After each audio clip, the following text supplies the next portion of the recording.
મિત્રો જય દાદા દ્વારકાધીશ, જય માં ભવાની, જય માતાજી. બધા કેમ છો? મજામાં? મિત્રો આજે આપણે વાત કરવી છે સંબંધ. સંબંધ એટલે શું? કે સૌની સાથે સુગંધિત રીતે અને સરળતાથી ભળી જઈ અને ગમે તે સમાજ હોય એની સાથે તમારો વ્યવહાર બંધાય એને સંબંધ કહેવાય. મિત્રો, સંબંધ ક્યારે બંધાય એમ અને સંબંધ બાંધવા માટે માણસને શું શું કરવું પડે એમ? તો કોઈ મિત્રો, સંબંધ બાંધવા માટે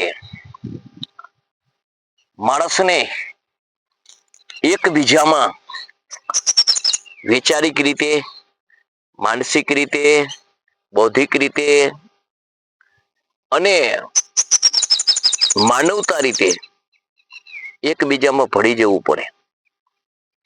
એકબીજાની વિચારસરણી સમાન થવી પડે.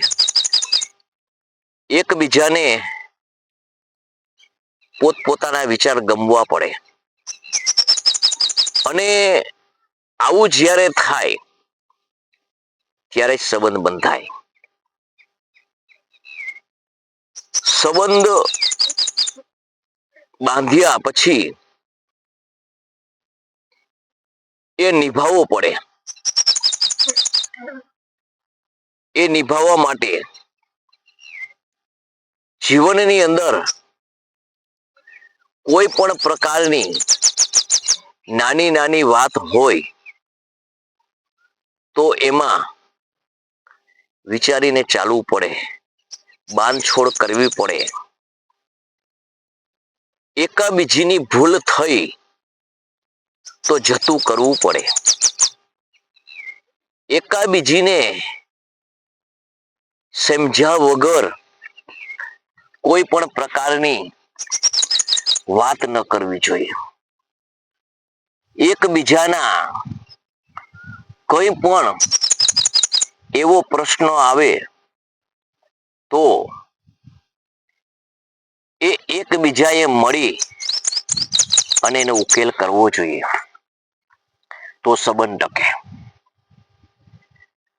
સંબંધ ટકાવવા માટે માણસને ઝીણવટથી વિચારીને ચાલવું પડે. પછી વ્યવહારિક હોય, બૌદ્ધિક હોય કે ગમે તે હોય, સામાજિક હોય, પરંતુ મિત્રો જે વસ્તુ આપણે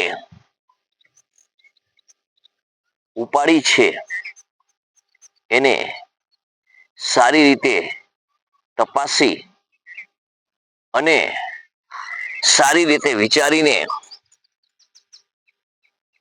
આગળ વધીએ તો જ સંબંધ ટકે. હવે મિત્રો, આપણે ઘણી વખત જોઈ છે કે આપણે કહેવત છે ને કે ભેગા હોય તો વાસણ ખખડે. ભેગા હોય તો વાસણ ખખડે, અને વાત સાચી છે. પરંતુ એ વાસણ ખખડે એ સાચું જ છે અને એમાં કઈ નવાઈ પણ નથી. પણ એ વાસણ ખખડ્યા તો શા માટે ખખડ્યા? હાથમાંથી પડી ગયું એટલે ખખડ્યા કે કોઈએ ખખડાવ્યા કે આપણા હાથે અજાણથી ધક્કો લાગ્યો ને ખખડ્યા? આવી નાની નાની વાતમાં આપણે વિચારવું પડે. અને એ વાસણ ખખડ્યા ને એનું કારણ અરસપરસ એકબીજાને બેસીને વાગોડવું પડે અને વાગોયડા પછી એ પકડી ન રાખતા એ વાત એકબીજાને સ્વીકારી અને લેટ ગો કરવી પડે, જતી કરવી પડે, તો સંબંધ ટકે. સંબંધો આપણા સમાજના હોય કે કુટુંબના હોય તો પણ એકબીજાના વિશ્વાસથી આ સંબંધ ચાલે છે. એમ એકબીજાને કોઈ પણ પ્રકારનું કોઈ પણ કાર્યમાં કોઈ નિર્ણય લેવો હોય તો એકબીજાને બેસીને લેવો પડે. નાનામાં નાનો વ્યક્તિ હોય તો પણ એને સાથે રાખવો પડે તો સંબંધ ટકે. એમ બીજા સમાજની અંદર આપણે સંબંધ બાંધ્યો છે તો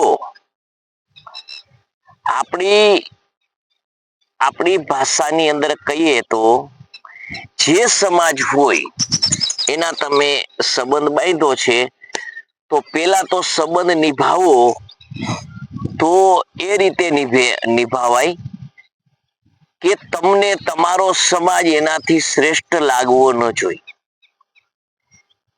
તમારી હારે સંબંધ બાંધેલો સમાજ તમારા જેવો જ છે એવી રીતે ધ્યાનમાં રહીને અને ચાલવું પડે તો સંબંધ ટકે. તમારો પદ પાવર અને પ્રતિષ્ઠાનો જે પાવર હોય, ઈગો એટલે અભિમાન હોય તો પણ સંબંધ ન ટકે. તો એ વસ્તુ જે મને ભગવાને આપી છે એ મારા માટે જ આપી છે, બીજા કોઈને એ નથી આપી તો બીજો કઈ મારી પાસેથી જતી લેવાનો નથી. પણ તમને જે આપ્યું છે એ તમારું જ છે, તમારે જ વાપરવાનું છે. તમે સંબંધ બાંધો એને એ ઉપયોગમાં આવવાનું નથી તો એનો ઈગો એટલે અભિમાન તમારા સંબંધમાં ન આવવો જોઈએ, તમારા વ્યવહારમાં ન આવવો જોઈએ. જે રીતે નિર્મળતાથી અને શુદ્ધ વ્યવહાર એ કરે છે એવી રીતે જ તમારે કરવો પડે. એવી રીતે જ તમારે કોઈ પણ એના પ્રસંગ પાત તમારામાં એ માણસ ઘસાય તો તમારે ઘસાવવું પડે. ત્યારે તમે એમ કહો હું તો મોટો છું મારે આવું ન કરાય, એ તો નાનો કહેવાય.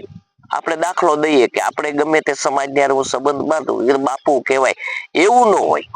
બાપુ કહેવાય એ એક મારી મહાનતા છે અને એ મારે આ પૂર્વજોએ મેળવેલી કીર્તિ છે ને એ પ્રમાણે હું જીવું છું એટલે હું બાપુ છું, નકર બાપુ નથી. કર્મથી ને બાપુ હોય તો જ બાપુ છીએ. અને એવો છું ત્યારે તો બીજા સમાજ મારી સાથે સંબંધ બાંધે છે તો મારો ઈગો એવો ખોટો એવો ન હોવો જોઈએ કે હું કરું એ કરે એવું હું ન કરી શકું, એમ નહીં. જે મારા હારે સંબંધ નિભાવ્યો છે, મારા ઘરે આવી મારું આંગણ દીપાવ્યું છે એવી રીતે મારે પણ એની રીતે મારે દીપાવવું પડે, મારે જવું પડે તો સંબંધ ટકે. એટલે મિત્રો જીવનની અંદર કોઈ પણ વસ્તુ તમારી પાસે છે તો તમે આપો છો તો એ ઉછીનું આપો છો, કાલે એ તમને આપશે. એનાથી કઈ આપણે મોટા નથી થઈ જતા ને એ નાનો નથી થઈ જતો, પરંતુ પરસ્પરસ જે લેવડ દેવડ છે એના લીધે પણ સંબંધ બગડવો ન જોઈએ. સંબંધ બગડે તો એવો વ્યવહાર ન કરવો જોઈએ તો સંબંધ ટકે. એટલે મિત્રો જીવનની અંદર સંબંધ પણ ટકાવવો ખૂબ જરૂરી છે. માણસના જીવનની અંદર જો સંબંધ ન હોય તો કોઈ જીવન છે નહીં. સંબંધ છે તો જ માણસ જીવી શકે, એકબીજાને માણસના હૂંફથી જીવી શકે. ગમે તે સમાજ હોય એ આપણો સમાજ છે, કારણ કે એવું કે ઇતિહાસના પાનાની અંદર કે વેદ ઉપનિષદમાં એવું લખ્યું નથી કે તમે ઉચ્ચ છો ને નીચ છે. બધા સમાજ સારા છે, બધા સમાજ સમાન છે, બધા સમાજને જીવવાનો અધિકાર છે, બધા સમાજ હારે રહેવું પણ જરૂર છે. પરંતુ સંબંધ વગર માણસ જીવી શકે નહીં એનું કારણ એક તમને દાખલો નાનો દઉં કે તમે અબજો રૂપિયાના માલિક હોય અને એક મોટો હોલ હોય એમાં આખા રૂપિયાનો આખો બિછાનો બિછાવી દ્યો, આપણે કેમ શેટી આપણી હોય એમ આખો બિછાનો બિછાવી દ્યો અને એની માથે સૂઈ જાઓ, પણ તમને મજા નહીં આવે. પરંતુ ગામની અંદર કોઈ તમને એમ કહેશે કે આહો તમારે તો ભારી હો, તમારા પાસે પૈસા બહુ છે હો, તમે તો પૈસા વાળા છો, તો તમને અંદરથી મજા આવશે. કેમ મજા આવે છે? કે માણસ માણસના હૂંફે જ જીવી શકે છે, તમને વખાણ કરે છે. તમને એ માણસ એમ કહે છે તમારા પાસે જે ભગવાને આપ્યું છે એ તમને કહે છે કે ઘણું આપ્યું છે, ત્યારે એ માણસને પોતાની મહાનતા સમજાય છે અને માણસ એ જીવે છે. એટલે એવી રીતે તમે કે ગામની અંદર તમે કોઈ પણ સારી ગાડી લઈને નીકળો, 25-30 લાખ રૂપિયાની ગાડી, તો દાખલા તરીકે મારું ગામ ખાખરડામાં નીકળી તો 5-10 જણા કે ગાડી બહુ સારી લીધી હો, બહુ મજા આવે, બહુ સરસ તમારી ગાડી છે, તો માણસને ખૂબ મજા આવશે. પણ એ જ ગાડી છે એ કદાચ અમદાવાદ જેવી સિટીની અંદર લઈ જાય કે ભાવનગર જો આમ ફરતો હોય તો કોઈ સામું ન જોઈએ, કારણ કે હજારો એવી ગાડી નીકળતી હોય. એટલે માણસના સંબંધ અને માણસ પોતપોતાને એકાબીજીના હૂંફથી વખાણથી જીવી શકે છે. એટલે મિત્રો જીવનની અંદર સંબંધ છે ને એ ખૂબ જરૂરી છે અને સંબંધથી જ જીવન મહેકે છે. સંબંધથી જ માણસના જીવનની કિંમત છે. એટલે મિત્રો કોઈ દિવસ જીવનની અંદર એવું ન વિચારવું કે આપણી પાસે બધું ભગવાને આપ્યું છે એટલે આપણે કોઈની જરૂર નથી એમ. કારણ કે ઈશ્વરે એવું સંકલન જ એવું કર્યું છે કે એકબીજા વગર તમે જીવી શકો જ નહીં, એકબીજા વગર તમે રહી શકો જ નહીં. એટલે મિત્રો સંબંધ છે ને એ ખૂબ જરૂરી છે. એકાબીજીના સંબંધથી માણસ જીવી શકે. તો મિત્રો સંબંધ નિભાવજો, હર સમાજની અંદર ભાઈચારાથી રહેજો અને તમારા મંતવ્યો મને જણાવજો કે આ જે હું વિડીયો બનાવું છું એ તમને કેવો લાગ્યો. લાઈક કરજો, શેર કરજો, સબસ્ક્રાઈબ કરજો અને આપની કોમેન્ટની અંદર આપના વિચારો દર્શાવજો. કંઈ પણ મારું એવું ખૂટતું હોય તો પણ એ પણ મને જણાવજો. જય માતાજી, જય દાદા દ્વારકાધીશ, જય માં ભવાની.